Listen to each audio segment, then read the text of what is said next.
1275 বঙ্গাব্দের 23শে আষাঢ়, রবিবার, আমার বিয়ের দিন। আমার স্বামী জ্যোতিরিন্দ্রনাথকে শুধু রূপবান বললে কম বলা হয়। চেহারা থেকে যেন ঠিকরে পড়ছে রুচি আর আভিজাত। সম্ভ্রম জেগেছিল খুব। অন্য অনুভূতি হওয়ার বয়সই হয়নি তখন।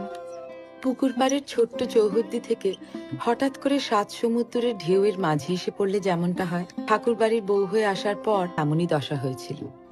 বিশাল বাড়িতে মন খুলে দুটো কথা বলার জন্য হাঁসফাঁস করতে যে নতুন বউঠান, সে অবশেষে একজন বন্ধু পেল, রবি।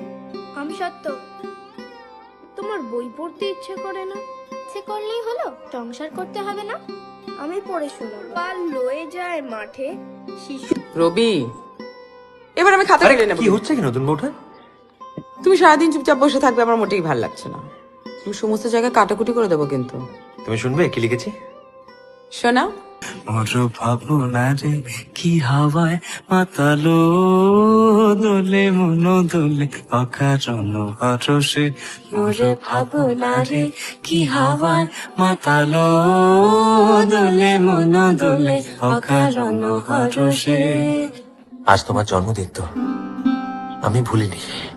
রবি, নীলার মেয়েকে একবার দেখতে যাব কথা দিয়েছি। আমাদের পছন্দ হয়েছে।